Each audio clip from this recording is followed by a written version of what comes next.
Kumpulkan hakim, Prabowo tekankan keadilan sumber daya alam hingga MBG. Mensesnek terima aspirasi mahasiswa. Pencarian terakhir kebakaran Glodok. AS Roma lolos ke 16 besar Liga Eropa.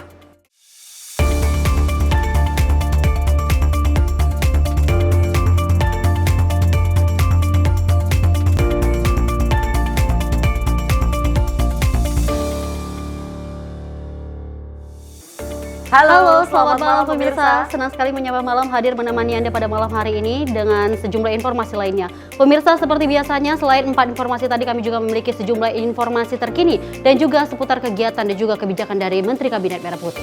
Selain itu kami juga akan menghadirkan sejumlah informasi, peristiwa dan juga olahraga bersama saya Tiara Dianti. Dan saya Demanik, simak informasi menyapa malam untuk Anda. Pemirsa, kita awali informasi menyapa malam di mana Presiden Prabowo Subianto dalam pertemuannya dengan para hakim se-Indonesia di Kompleks Istana Kepresidenan Jakarta Kamis sore. Presiden Prabowo memberikan arahan seputar program makan bergizi gratis hingga pentingnya keadilan dalam kepemilikan sumber daya alam di Indonesia.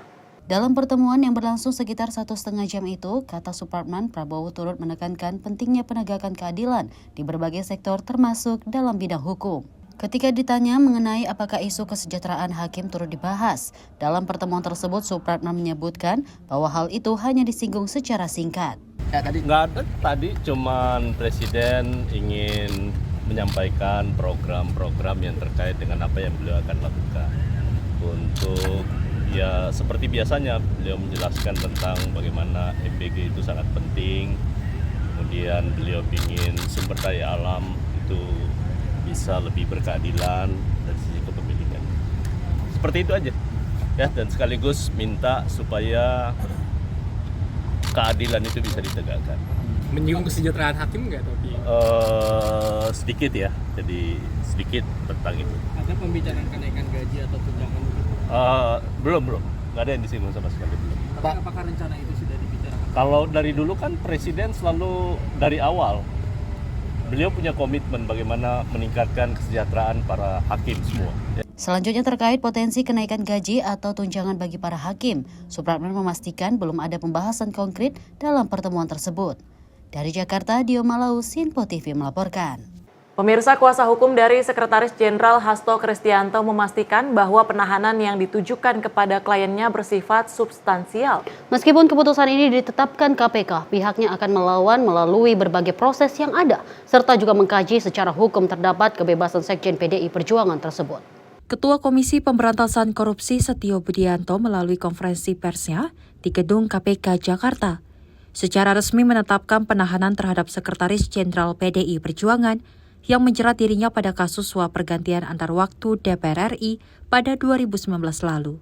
Konfirmasi disampaikan Setio usai lembaga anti rasuah tersebut berhasil merangkum dan menyatukan seluruh bukti yang dimiliki atas Hasto Kristianto. Melalui penetapan ini, Hasto ditahan di Rumah Tahanan Negara kelas 1 Jakarta Timur selama 20 hari ke depan. Masa waktu tersebut akan digunakan pihak KPK untuk mencari bukti kuat lain untuk memberi keterangan lebih jelas terhadap penahanan Hasto.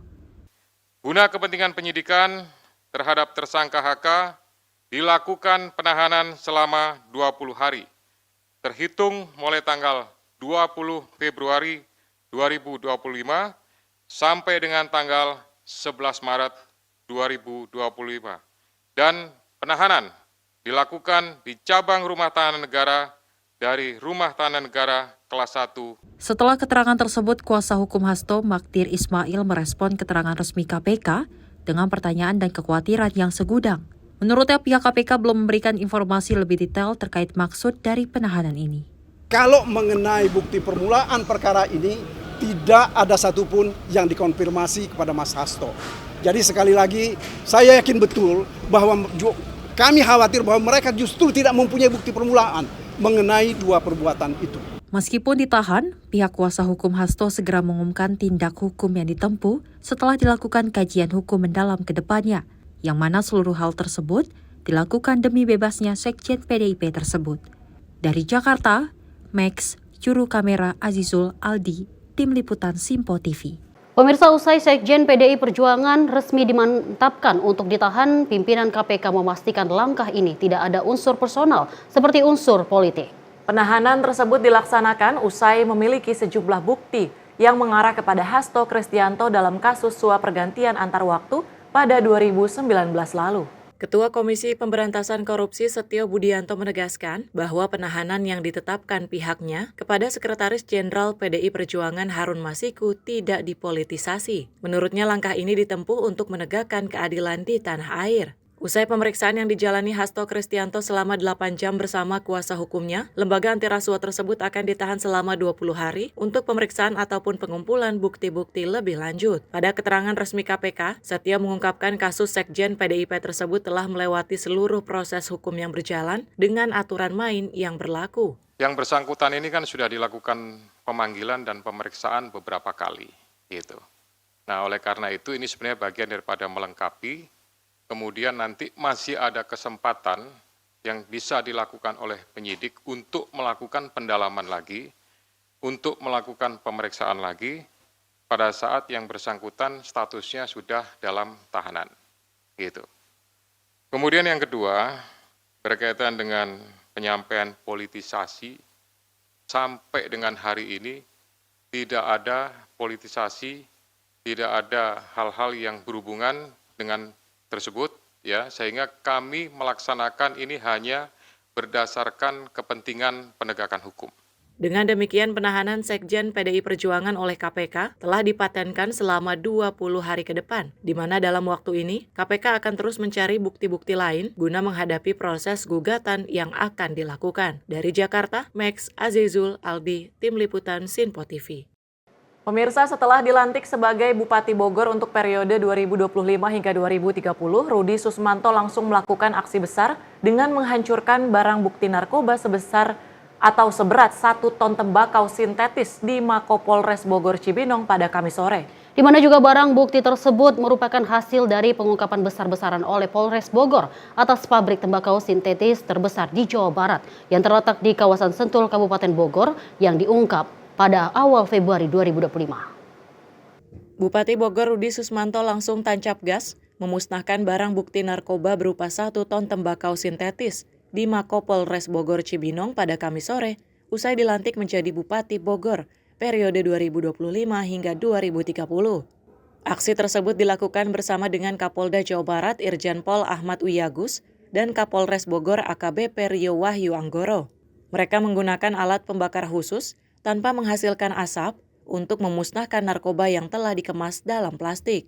Barang bukti yang dimusnahkan ini merupakan hasil pengungkapan pabrik tembakau sintetis terbesar di Jawa Barat di kawasan Sentul, Kabupaten Bogor oleh Polres Bogor pada awal Februari 2025. Itu barang buktinya 1 buah kolam terpal yang di dalamnya berisikan bahan atau daun narkotika jenis tembakau sintetis dengan berat bruto 1.161,04 kg.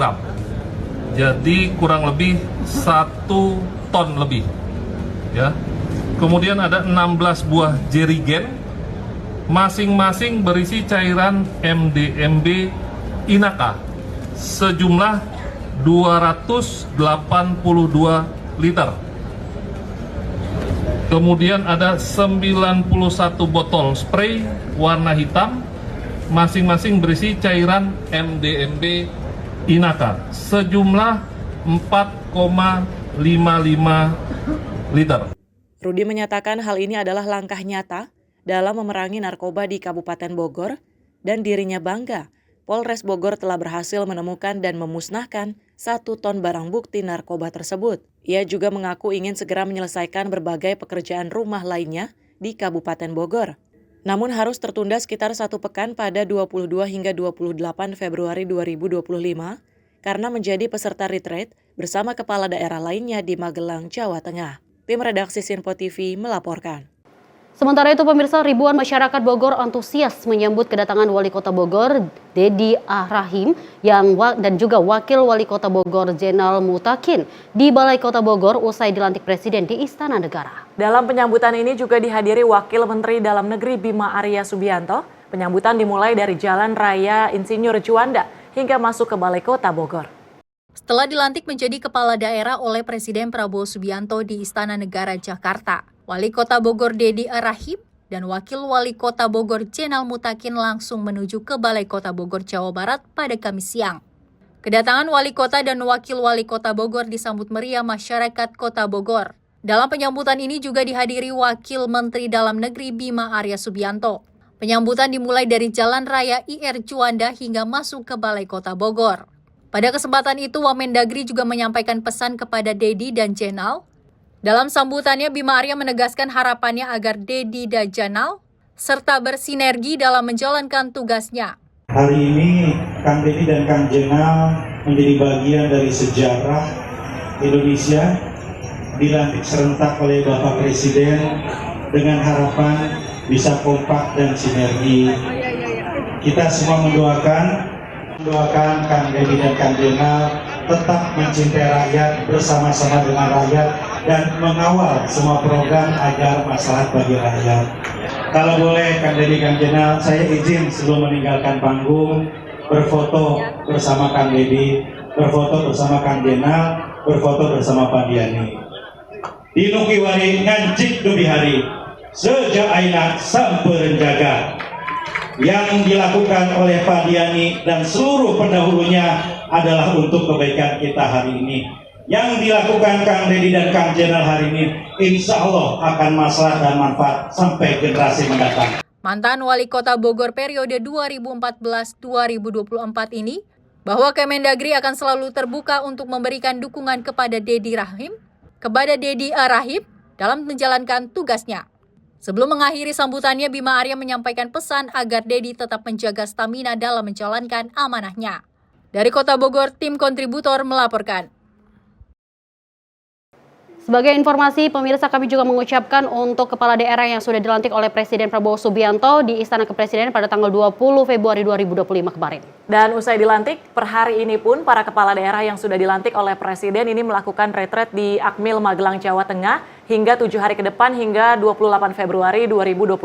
Tentu kita berharap dari retret ini bisa menyelaraskan visi misi antara pemerintah pusat dan juga pemerintah daerah. Benar sekali. Dan informasi kita lanjut, pemirsa, Menteri BUMN Republik Indonesia Erick Thohir melakukan pertemuan dengan Menteri Perhubungan RI Budi Purwogandi. Pertemuan ini terkait kolaborasi Kementerian BUMN dan Kementerian Perhubungan untuk mewujudkan kebijakan pemerintah saat periode Lebaran 2025.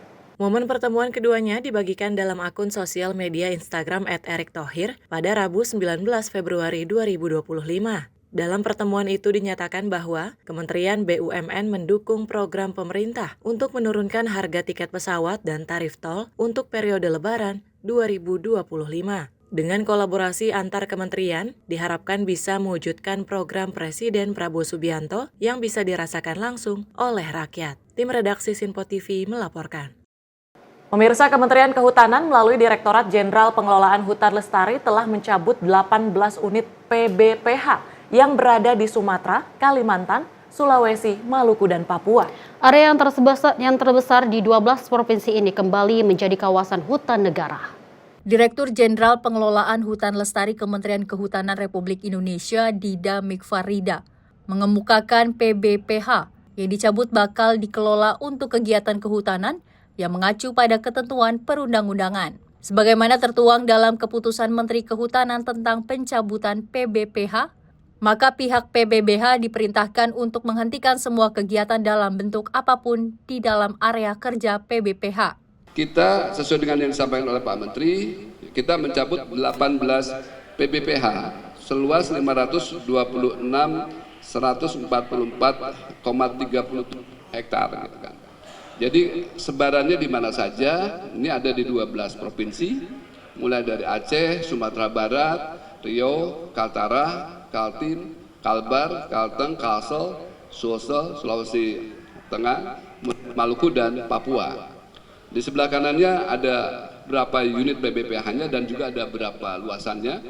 Lalu di sini pun ada yang terkait dengan kategori hutan alam dan ada juga yang terkait dengan hutan tanaman. Gitu kan. Ini daftar summary-nya persebaran di setiap provinsi. Selain itu, semua barang tidak bergerak menjadi milik negara kecuali aset tanaman hasil budidaya. Pihak yang dicabut PBBH-nya juga harus melunasi segala kewajiban finansial serta memenuhi kewajiban lain yang telah ditetapkan oleh pemerintah. Hak dan kewajiban PBBH sendiri telah diatur di dalam Peraturan Pemerintah Nomor 23 Tahun 2021 tentang penyelenggaraan kehutanan. Menteri Kehutanan Raja Juli Antony pada awal Februari 2025 mengemukakan bahwa ia telah menerima instruksi dari Presiden Prabowo Subianto untuk mencabut izin 18 perusahaan yang tak kunjung melakukan pengelolaan hutan dengan optimal, meskipun telah mendapatkan lampu hijau cukup lama. Presiden Prabowo lanjutnya meminta hutan dimanfaatkan demi kesejahteraan rakyat. Hal ini karena perusahaan swasta yang telah diberikan izin pemanfaatan hutan tidak memaksimalkan izin tersebut. Tim Sinpo TV melaporkan. Pemirsa, usai jeda kami akan hadirkan informasi di antaranya kasus hak cipta Agnes Mo temui Menteri Hukum. Tetap di Menyapa Malam Sinpo TV.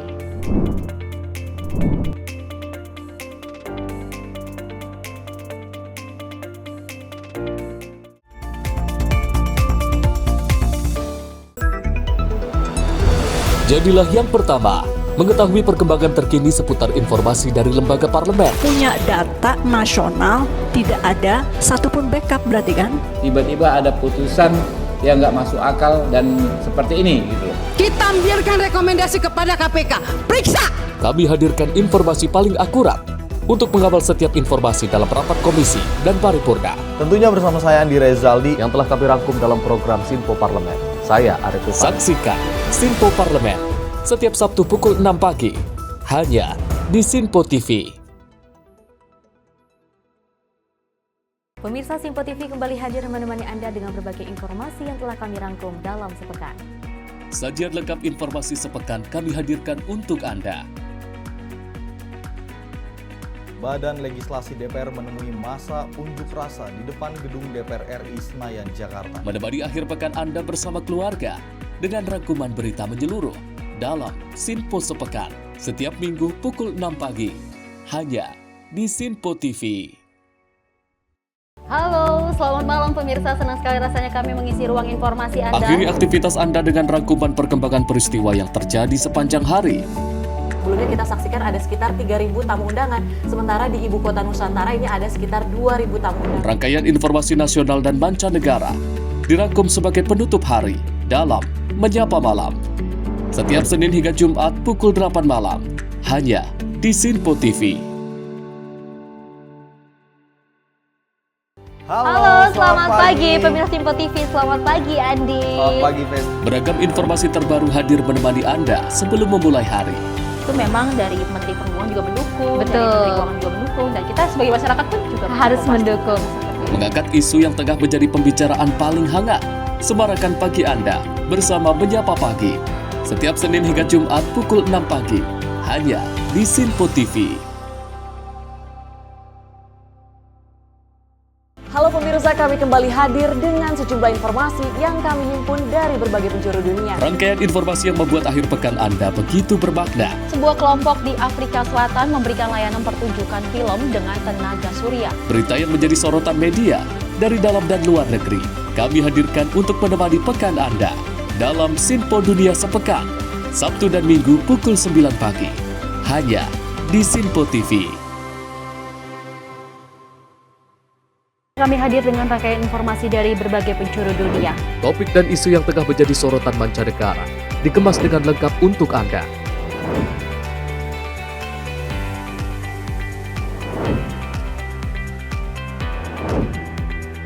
Peristiwa penting yang terjadi dari berbagai belahan dunia ini hadir dalam Sinpo Dunia setiap Senin hingga Jumat pukul 7:30 malam hanya di Sinpo TV.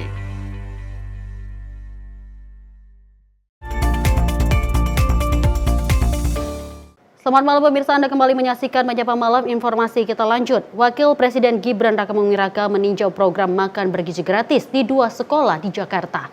Wapres memastikan makanan bergizi dan juga aman. Gibran mengingatkan pentingnya kebersihan, pengawasan kualitas, dan tidak membuang makanan, serta meminta limbah makanan dimanfaatkan dengan bijak. Wakil Presiden Gibran Rakabuming Raka meninjau program makan bergizi gratis yakni di SMPN 174 dan SMAN 58 Jakarta pada Rabu 20 Februari 2025. Wapres Gibran memastikan makanan yang disajikan kepada siswa bergizi seimbang dan layak dikonsumsi.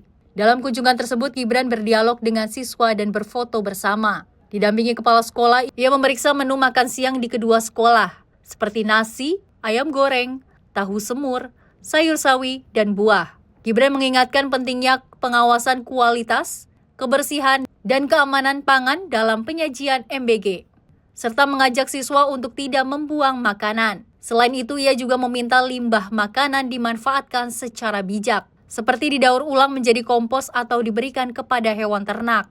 Sebelumnya, Wapres juga mengunjungi Puskesmas Keramat Jati dan Puskesmas Kecamatan Ciracas, Jakarta Timur untuk meninjau program cek kesehatan gratis. Tim redaksi Sinpo TV melaporkan. Pemirsa, Menteri Sekretaris Negara Prasetyo Hadi menemui ratusan mahasiswa yang menggelar unjuk rasa di kawasan Patung Kuda, Jakarta Pusat pada Kamis sore. Di mana kehadiran Prasetyo Hadi dalam rangka merespon langsung aspirasi mahasiswa yang menuntut akses pendidikan yang lebih berkualitas dan juga terjangkau. Mensesnek Prasetyo Hadi menemui mahasiswa yang melakukan unjuk rasa di Patung Kuda, Jakarta Pusat pada Kamis 20 Februari 2025. Kehadiran Prasetyo Hadi dalam rangka merespon langsung aspirasi mahasiswa, ia menerima dan menandatangani aspirasi mahasiswa, menyatakan bahwa pemerintah atas arahan Prabowo Subianto berkomitmen memperjuangkan pendidikan yang berkualitas dan terjangkau. Prasetyo memastikan pemerintah mendengar tuntutan mahasiswa dan akan terus berkomunikasi. Saudara-saudara menghendaki kualitas pendidikan yang berkualitas, kita pun menghendaki kualitas pendidikan yang berkualitas. Saudara-saudara menghendaki pendidikan yang layak, pendidikan yang murah, itu yang sedang kami perjuangkan. Mari kita kawal bersama-sama. Sekarang tugas saya tidak usah menyebut sebagai menteri, kakakmu lah, abangmu lah. Ya kalau kakak Naomi adiknya. Abang dan mula. Mari kita duduk bersama, semua bisa dibicarakan, semua bisa didiskusikan. Sekarang saudara-saudara punya saluran untuk menyampaikan secara langsung, untuk berdiskusi. Bukan berarti berkegiatan seperti ini tidak diperbolehkan, tidak. Ini sesuatu yang sah, dilindungi oleh undang-undang. Saya minta juga bapak-bapak aparat untuk kekeluargaan Mata Polda, ya, ini adik-adik kita semua, ini masa depan bangsa dan negara ada di pundak adik-adik yang berjaket kuning, yang berjaket biru, yang berjaket hijau. Masa depan ada di pundak kalian. Kalian nanti yang akan meneruskan apa yang sudah kami perjuangkan.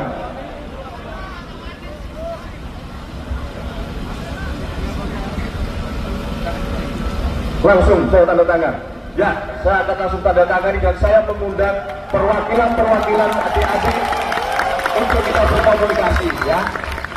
Dalam kesempatan tersebut, Mensesnek Prasetyo Hadi mengajak seluruh mahasiswa yang melakukan aksi untuk berjuang bersama demi masa depan Indonesia yang lebih adil, makmur, dan sejahtera. Setelah itu, Pras bersama ratusan mahasiswa kompak mengangkat kepalan tangan dan menyanyikan lagu daerah Juang. Kemudian para mahasiswa membubarkan diri secara tertib. Tim redaksi Sinpo TV melaporkan. Kita beralih dengan informasi lainnya, pemirsa. Mantan Gubernur Jakarta Anies Baswedan menghadiri acara penyambutan Gubernur dan juga Wakil Gubernur Jakarta Pramono Rano di Balai Kota Jakarta pada Kamis 20 Februari 2025. Pelantikan Gubernur Jakarta Pramono Anung dan Wakil Gubernur Jakarta Rano Karno dinilai sebagai awal perjalanan kepemimpinan yang baru. Melalui akun sosial media Instagram @AniesBaswedan, nampak sejumlah postingan foto dalam beberapa slide yang memperlihatkan saat mantan Gubernur Jakarta Anies Baswedan menghadiri acara penyambutan Gubernur dan Wakil Gubernur Jakarta Pramono Anung Rano Karno di Balai Kota Jakarta pada Kamis 20 Februari 2025. Melalui caption di postingan tersebut, Anies mengungkapkan tugas besar menanti, amanah warga Jakarta harus ditunaikan dengan penuh tanggung jawab. Anies pun menyampaikan selamat bertugas dan selamat mengabdi kepada Pramono Rano. Lebih lanjut, ia berharap kepemimpinan ke depan menghadirkan kebijakan yang adil, membawa kemajuan, dan menghadirkan kesejahteraan bagi semua. Dari Jakarta, tim redaksi Sinpo TV melaporkan. Ramai diperbincangkan, penyanyi Agnes Mo bertemu dengan Menteri Hukum untuk membahas revisi Undang-Undang Hak Cipta dan Sistem Royalti. Menteri Hukum dan HAM Supratman Andi Aktas ini mengapresiasi masukan musisi dan juga memastikan bahwa Kementerian Hukum akan menindaklanjuti draft RUU setelah diterima dari DPR. Agnes Mo baru-baru ini mengadakan pertemuan dengan Menteri Hukum dan HAM Supratman Andi Aktas untuk mendiskusikan revisi Undang-Undang Hak Cipta di kantor Kementerian Hukum dan HAM yang sedang ramai diperbincangkan. Pertemuan ini dipicu oleh sengketa hukum yang melibatkan Ari Bias, pencipta lagu Bilang Saja, yang menggugat Agnes Mo dengan tuntutan royalti sebesar 1,5 miliar, mengklaim bahwa Agnes telah menyanyikan lagu tersebut tanpa izin. Dalam pertemuannya, Agnes Mo dan bersama musisi lainnya menyampaikan niatnya untuk memperdalam pemahaman tentang Undang-Undang Hak Cipta yang berlaku di Indonesia.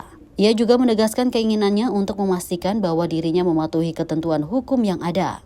Selain itu, Agnes berharap dapat memberikan saran yang konstruktif untuk memperbaiki regulasi hak cipta di Indonesia, agar dapat menciptakan lingkungan yang lebih adil bagi para pelaku industri musik. Jadi sebenarnya memang percakapan atau diskusi yang tadi saya jalankan bersama Pak Menteri, thank you banget Pak, udah menerima saya juga dengan untuk invitation-nya juga. Sebenarnya tujuannya untuk belajar sih ya Mas dan Mbak, belajar apa sih sebenarnya undang-undang itu, karena saya warga negara Indonesia, saya maunya taat sama undang-undang kan gitu, saya berdiri bersama undang-undang. Nah tapi sayangnya karena mungkin ada kasus yang teman-teman juga tahu, pada akhirnya membuat kebingungan bukan cuma untuk saya ya, tapi juga untuk penyanyi-penyanyi lain atau pencipta-pencipta lagu lain yang juga ada di Indonesia.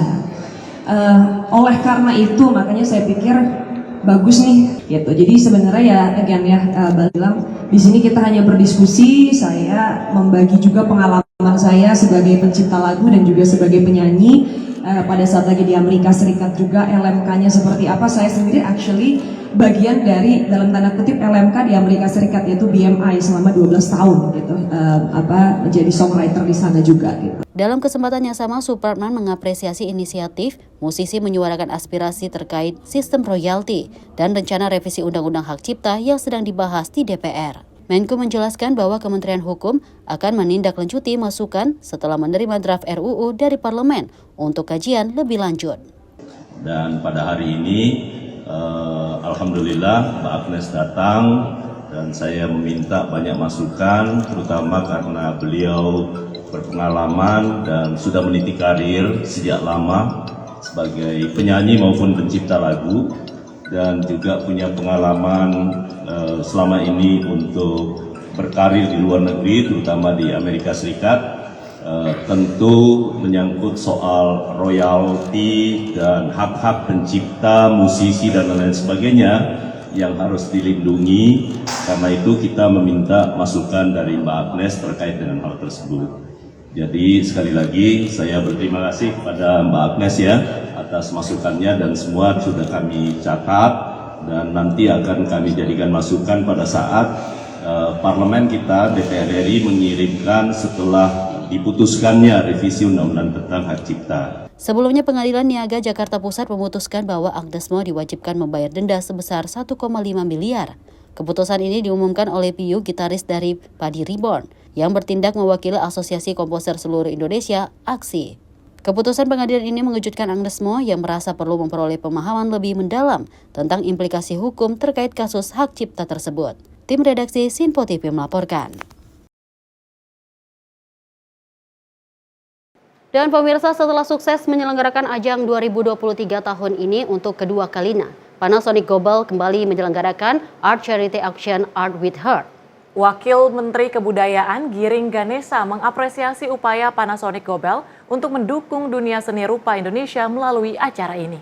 Wakil Menteri Kebudayaan Giring Ganesa membuka langsung acara Panasonic Global Art Charity Auction Art with Heart yang merupakan salah satu program grup Panasonic Global untuk mendukung inklusivitas sekaligus seni rupa Indonesia. Acara ini menyajikan karya seni rupa hasil kolaborasi antara 12 seniman difabel dengan 12 seniman seni rupa ternama dari Yogyakarta, Jakarta, Bandung dengan tema Arunika yang menjadikan produk-produk elektronika sebagai karya seni art elektronik.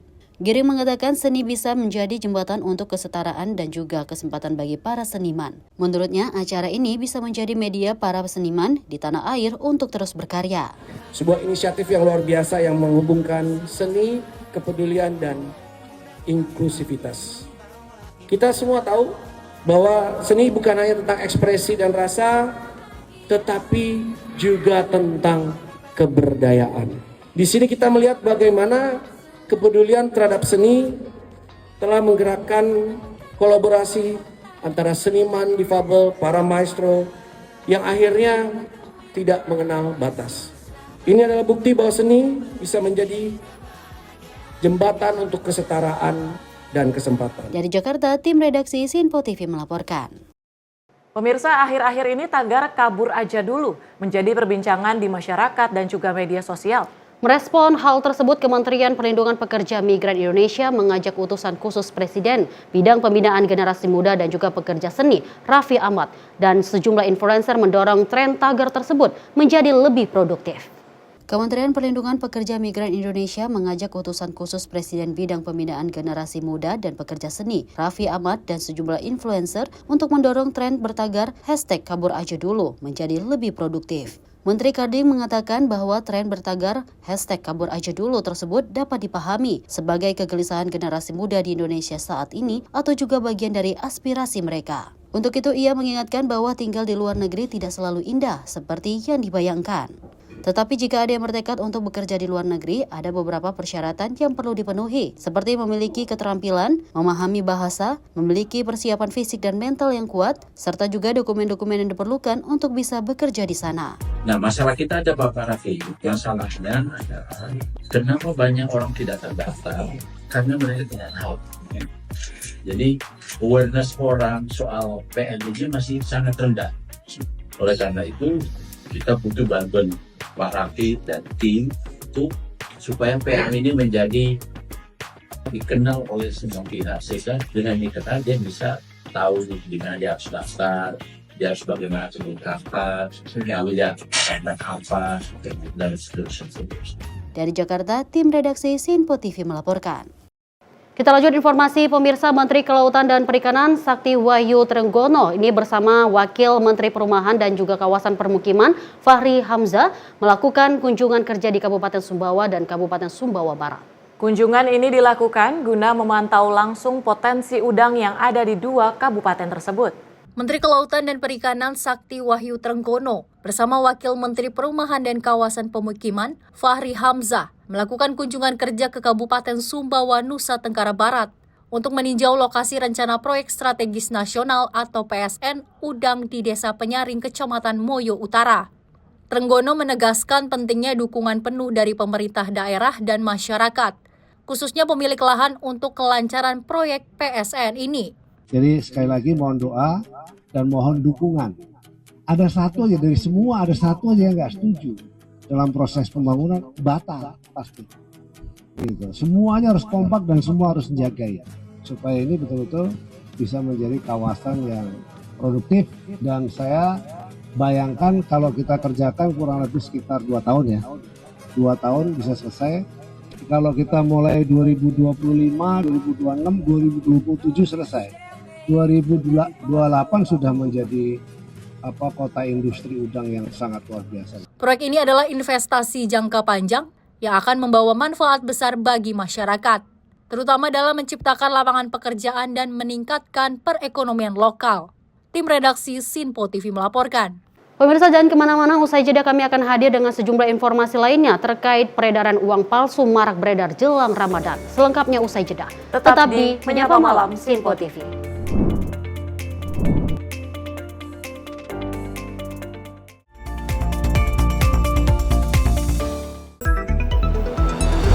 Jadilah yang pertama mengetahui perkembangan terkini seputar informasi dari lembaga parlemen. Punya data nasional, tidak ada satupun backup berarti kan?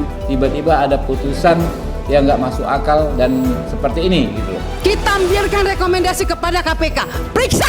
Kami hadirkan informasi paling akurat untuk mengawal setiap informasi dalam rapat komisi dan paripurna. Tentunya bersama saya Andi Rezaldi yang telah kami rangkum dalam program Sinpo Parlemen. Saya Arif Rifani. Saksikan Sinpo Parlemen setiap Sabtu pukul 6 pagi, hanya di Sinpo TV. Pemirsa Simpo TV kembali hadir menemani Anda dengan berbagai informasi yang telah kami rangkum dalam sepekan. Sajian lengkap informasi sepekan kami hadirkan untuk Anda. Badan Legislasi DPR menemui masa unjuk rasa di depan gedung DPR RI Senayan, Jakarta. Menemani akhir pekan Anda bersama keluarga dengan rangkuman berita menyeluruh dalam Sinpo Sepekan setiap minggu pukul 6 pagi hanya di Sinpo TV. Halo, selamat malam pemirsa. Senang sekali rasanya kami mengisi ruang informasi Anda. Akhiri aktivitas Anda dengan rangkuman perkembangan peristiwa yang terjadi sepanjang hari. Sebelumnya kita saksikan ada sekitar 3.000 tamu undangan, sementara di Ibu Kota Nusantara ini ada sekitar 2.000 tamu undangan. Rangkaian informasi nasional dan mancanegara dirangkum sebagai penutup hari dalam Menyapa Malam. Setiap Senin hingga Jumat pukul 8 malam, hanya di Sinpo TV. Halo, selamat pagi pemirsa Simpo TV. Selamat pagi Andi. Selamat pagi, Fen. Beragam informasi terbaru hadir menemani Anda sebelum memulai hari. Itu memang dari Menteri Perhubungan juga mendukung, dari Menteri Keuangan juga mendukung, dan kita sebagai masyarakat pun juga harus mendukung. Mengangkat isu yang tengah menjadi pembicaraan paling hangat, semarakan pagi Anda bersama Menyapa Pagi. Setiap Senin hingga Jumat pukul 6 pagi, hanya di Sinpo TV. Halo pemirsa, kami kembali hadir dengan sejumlah informasi yang kami himpun dari berbagai penjuru dunia. Rangkaian informasi yang membuat akhir pekan Anda begitu bermakna. Sebuah kelompok di Afrika Selatan memberikan layanan pertunjukan film dengan tenaga surya. Berita yang menjadi sorotan media dari dalam dan luar negeri, kami hadirkan untuk menemani pekan Anda dalam Sinpo Dunia Sepekan, Sabtu dan Minggu pukul 9 pagi, hanya di Sinpo TV. Kami hadir dengan rangkaian informasi dari berbagai penjuru dunia. Topik dan isu yang tengah menjadi sorotan mancanegara dikemas dengan lengkap untuk Anda.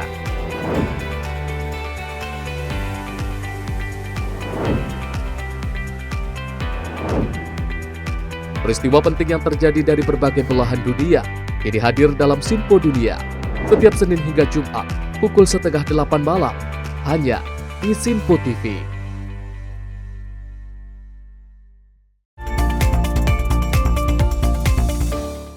Terima kasih pemirsa, Anda masih menyaksikan Menyapa Malam. Informasi kami lanjutkan. Sejumlah tim personel gabungan kembali melakukan pencarian terhadap korban kebakaran Plaza Glodok, Jalan Pinang Sia Raya, Taman Sari, Jakarta Barat pada Jumat pagi. Kepolisian menetapkan hari ini menjadi hari terakhir pencarian jasad atau bagian tubuh korban kebakaran Glodok Plaza. Namun di hari pencarian terakhir ini petugas gabungan hanya temukan properti korban kebakaran Glodok. Proses pencarian terakhir korban kebakaran Glodok dilakukan melibatkan tim gabungan dari DVI Polri, Inavis, Pemadam Kebakaran, dan Badan Penanggulangan Bencana Daerah. Upaya di hari terakhir pencarian ini, tim gabungan hanya menemukan properti korban berupa tas pinggang dan kacamata di lokasi kebakaran. Menurut Brigjen Ayoman Edi, Karodokpol RS Polri, penemuan properti tersebut tetap penting untuk proses identifikasi korban kebakaran. Petugas pun memastikan saat ini proses pencarian korban kebakaran Glodok Plaza sudah dihentikan dan akan dilanjutkan pembersihan TKP. Pembersihan TKP akan dilakukan oleh pihak pengelola Plaza Glodok dengan didampingi Polsek Metro Taman Sari.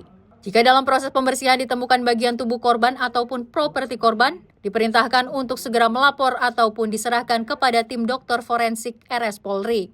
Sementara itu penyebab kebakaran disebabkan karena adanya hubungan arus pendek listrik di belakang Videotron, sehingga menimbulkan percikan api yang menyambar panel besar dan menyebabkan kebakaran.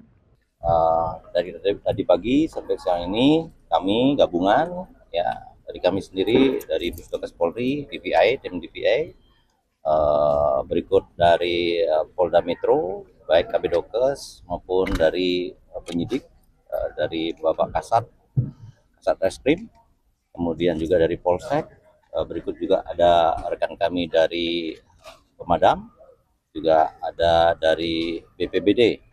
Ya, kami sepakat untuk melaksanakan kegiatan gabungan untuk olah TKP maksimal hari ini. Ya, kami kemarin sudah berkoordinasi untuk melakukan hari ini. Adapun yang harus kami sampaikan pada kesempatan ini adalah bahwa rangkaian daripada penanganan ini, terutama dari identifikasi, kami sudah melaksanakan kegiatan maksimal hari ini untuk mengambil barang-barang, human remain atau body part gitu ya dari korban yang dilaporkan hilang sampai saat ini masih belum kita temukan. Nah, itu kita maksimalkan hari ini dibantu oleh rekan-rekan kami gabungan tadi. Untuk olah TKP yang tadi untuk pencarian yang tadi disampaikan Pak Kapus terkait untuk di close hari ini, bagaimana kami sepakat bahwa begitu pembersihan dilakukan oleh kemarin sebelum di close hari ini oleh pihak dari BPD, Damkar atau kepolisian, itu kita langsung kelola. Namun hari ini setelah di close nanti kita akan libatkan dari pengelola gedung sendiri.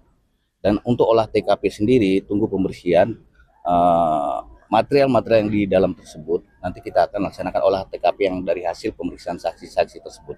Untuk waktunya tunggu pembersihan dulu. Kalau misalnya sudah clear untuk besi-besi yang ada di dalam lantai 7 dan 8, 9, nanti kami akan laksanakan olah TKP berdasarkan hasil pemeriksaan dari saksi-saksi yang kami sudah periksa. Berapa saksi sampai saat ini? Kami sudah memeriksa jumlah 42 orang saksi.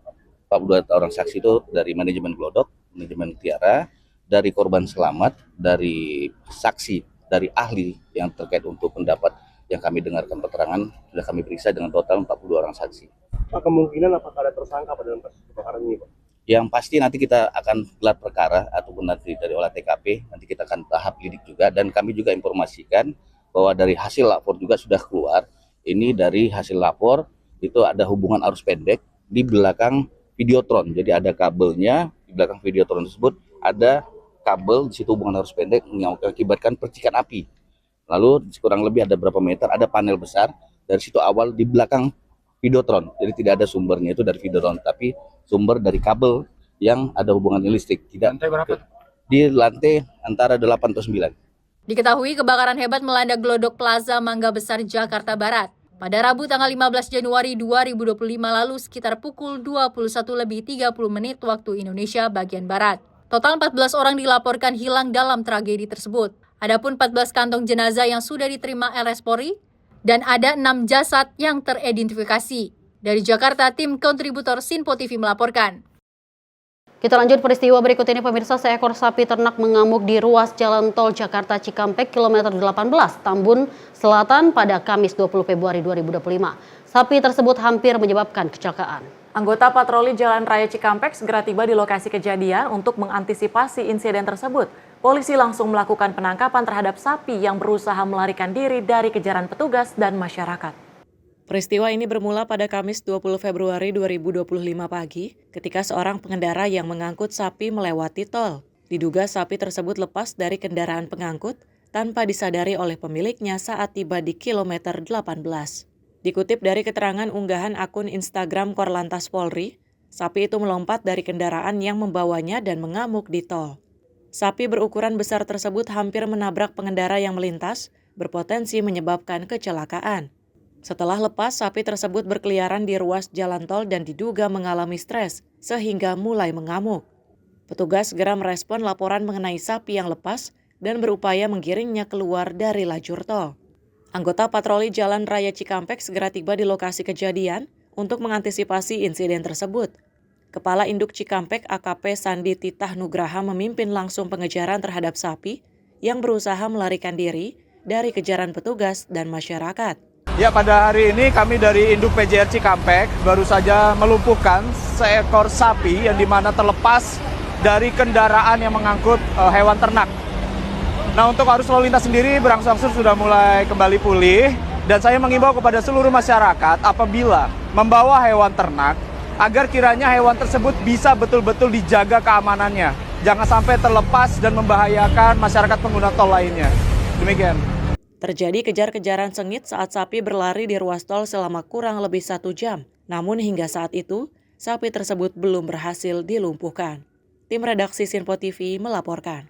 Pemirsa, kebakaran melanda sebuah bengkel di bawah flyover Pesing, Jakarta Barat pagi ini, Jumat 21 Februari 2025, sekitar pukul 6:30 waktu Indonesia Barat mengejutkan warga sekitar. Penyebab kebakaran masih dalam penyelidikan pihak berwenang, sementara kerugian materi akibat kejadian ini belum dapat ditaksir. Pagi ini, Jumat 21 Februari 2025, warga Jakarta Barat dikejutkan dengan kebakaran yang melanda sebuah bengkel. Insiden terjadi di bawah flyover Pesing, tempatnya di samping pangkalan pasir. Kobaran api mulai terlihat sekitar pukul 6.30 waktu Indonesia bagian Barat. Sempat menimbulkan kepanikan di sekitaran lokasi. Petugas pemadam kebakaran segera tiba di lokasi dan berhasil memadamkan api dengan sigap. Belum diketahui penyebab pasti dari kebakaran ini. Pihak berwenang saat ini tengah melakukan penyelidikan lebih lanjut guna mengetahui penyebab pasti kebakaran tersebut dan menghitung kerugian di dalamnya. Meskipun api telah berhasil dipadamkan, dampak dari kebakaran ini diperkirakan cukup signifikan bagi pemilik bengkel dan warga sekitar. Kerugian materi dan potensi gangguan aktivitas di sekitar flyover Pesing menjadi perhatian utama. Pihak terkait diharapkan segera mengambil langkah-langkah penanganan dan bantuan bagi korban terdampak. Dari Jakarta, Alwendi, tim Sinpo TV melaporkan. Pemirsa, terdesak kebutuhan ekonomi, seorang karyawan laundry nekat mencuri motor barang roda 3 milik sang majikan di kawasan Grogol Petamburan, Jakarta Barat. Pelaku ditangkap usai motor hasil curian yang ia gadai di kawasan Karawang, Jawa Barat berhasil ditemukan polisi. Pelaku berinisial IR usia 37 tahun tak bisa berbuat banyak saat ditangkap oleh petugas unit reskrim Polsek Grogol Petamburan di kawasan Cilandak, Jakarta Barat. Tersangka diketahui bekerja sebagai karyawan laundry yang berlokasi di Jalan Alpukat 3, Tanjung Duren Utara, Grogol Petamburan, Jakarta Barat. Lebih lanjut, yang bersangkutan diringkus polisi pasca membawa kabur sepeda motor barang roda 3 yang merupakan kendaraan operasional laundry milik korban yang tak lain merupakan bosnya. Kapolsek Grogol Petamburan Kompol Reza Afis Gumilang menjelaskan, pengungkapan kasus curanmor ini berawal dari adanya laporan korban sang pemilik laundry. Setelah dilakukan rangkaian penyidikan dari hasil keterangan korban dan sejumlah saksi serta olah TKP, pelaku akhirnya berhasil teridentifikasi dari rekaman CCTV. Diketahui pelaku baru bekerja selama 3 hari di usaha laundry milik korban, di mana saat melancarkan aksinya, pelaku mengambil kunci kontak di laci toko beserta STNK dan membawa kabur sepeda motor milik sang majikan. Dari hasil pengembangan kasus ini, polisi akhirnya berhasil menemukan sepeda motor milik korban yang digadai pelaku sebesar 8 juta rupiah di wilayah Karawang, Jawa Barat. Setelah barang bukti diamankan, petugas kemudian meringkus pelaku di laundry lain tempat kerjanya yang baru di kawasan Cilandak, Jakarta Selatan. Dari hasil pemeriksaan diketahui tersangka nekat melakukan aksi pencurian tersebut akibat terdesak kebutuhan ekonomi. Awalnya tersangka ini baru 3 hari bekerja sebagai karyawan di usaha laundry Mr. Clean milik korban yang beralamat di TKP. Kemudian pada hari Minggu tanggal 26 Januari 2025 sekitar jam 02.50 WIB, tersangka mengambil kunci kotak motor VR dari dalam laci toko laundry. Selanjutnya tersangka berjalan kaki menuju motor VR yang diparkir tidak jauh dari toko laundry milik korban. Kemudian tersangka menghidupkan sepeda motor VR dengan menggunakan kunci kontak motor VR. Setelah itu tersangka membawa pergi sepeda motor VR tersebut tanpa seizin dan sepengetahuan dari korban. Atas kejadian tersebut, korban mengalami kerugian sebesar 23 juta rupiah. Selanjutnya korban melaporkan kejadian pencurian tersebut ke Polsek Grogol Petamburan. Kemudian pada hari Rabu tanggal 12 Februari 2025, dari unit reskrim Polsek Grogol Petamburan dapat informasi bahwa tersangka bekerja di toko laundry di daerah Fatmawati, Jakarta Selatan. Setelah itu anggota unit reskrim datangi toko laundry tempat tersangka bekerja sekarang. Kemudian tersangka berhasil diamankan. Dari tangan tersangka, polisi mengamankan barang bukti berupa STNK, kunci kontak, dan sepeda motor barang roda 3 merek VR. Sementara polisi masih melakukan pemeriksaan terhadap 1 orang lagi yang diketahui menerima gadaian motor hasil curian tersangka. Atas perbuatannya, tersangka dijebloskan ke Jeruji Besi Polsek Grogol Petamburan dengan sangkaan pasal 362 KUHP tentang pencurian dengan ancaman pidana selama 5 tahun penjara. Di kesempatan yang sama, pasca jumpa pers, petugas kepolisian langsung mengembalikan sepeda motor tersebut kepada korban sang pemilik laundry. Tim kontributor Sinpo TV melaporkan. Sebuah insiden tabrakan beruntun terjadi di kawasan Pantai Indah Kapuk 2 pada 20 Februari 2025 yang melibatkan pengemudi mobil dalam keadaan mabuk. Pengemudi tersebut sempat berusaha melarikan diri sebelum akhirnya dihentikan oleh patroli keamanan B.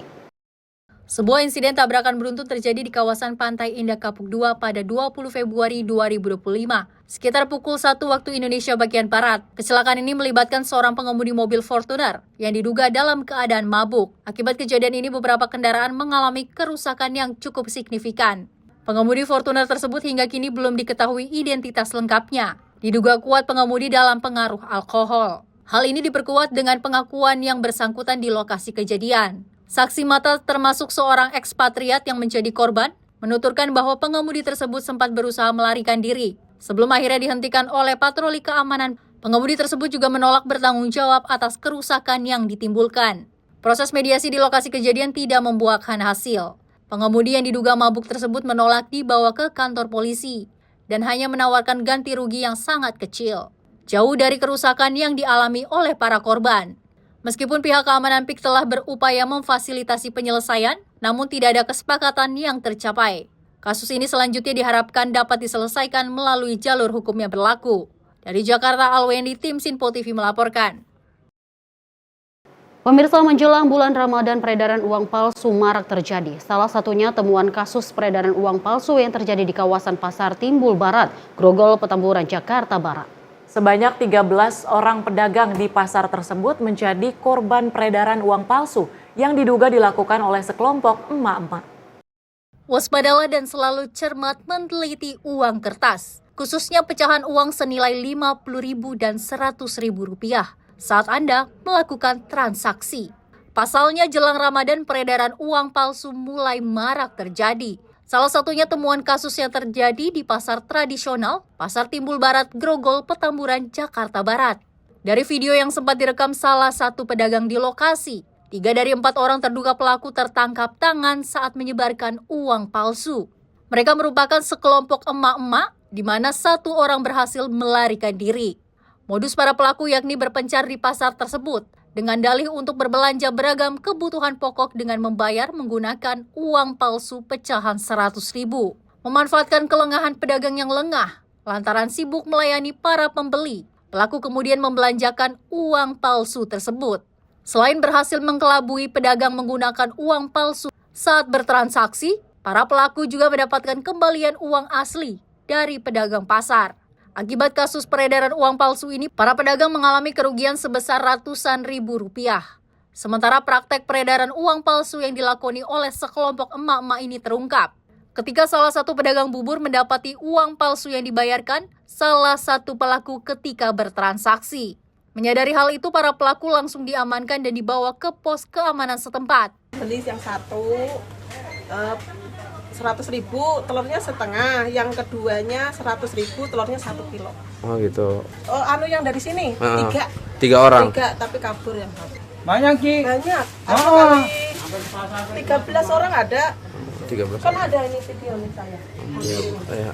Bu, berarti total pedagang sini yang kena uangnya pecahan 100.000 semua? Iya, semua 100.000. 100.000. Iya. Kalau Ibu sendiri tadi berapa Bu totalnya Bu? 200. 200.000. Bu, taunya sejak kapan itu Bu kalau boleh tahu Bu? Enggak, tadi kan ada siapa namanya? Ibu-ibu Bu Sri. Mau ke anak saya mau Bu, lihat ke sini Bu. Center lampu gitu. Terus tanya, "Kenapa? Duitnya palsu." Aku tengok dilatih, iya duit saya ada yang 200 palsu. Jadi saya ngikut lapor.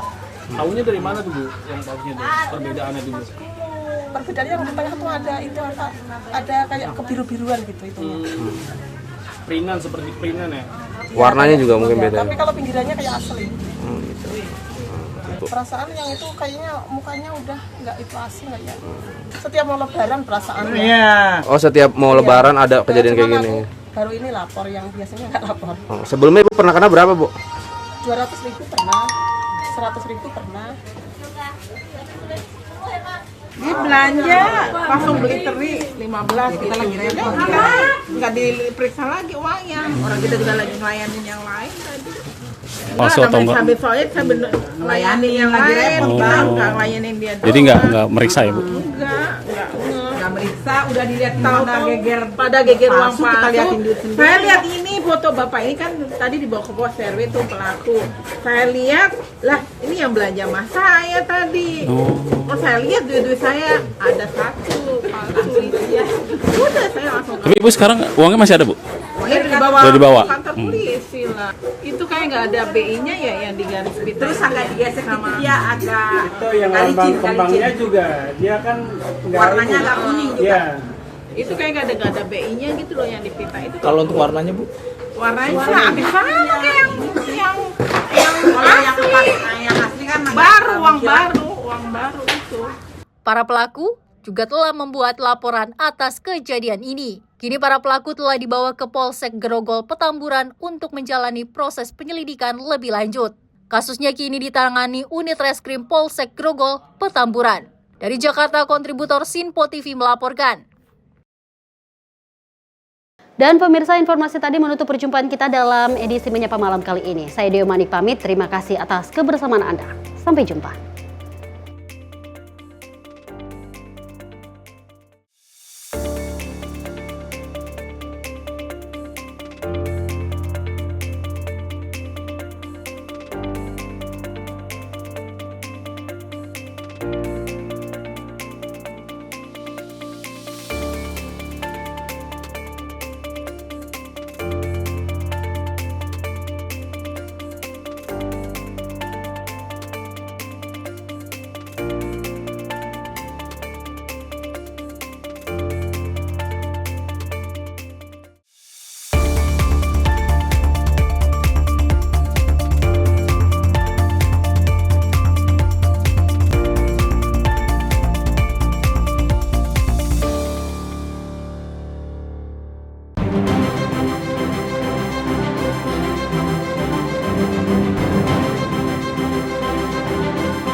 Sinpo TV, News, Sport, Entertainment.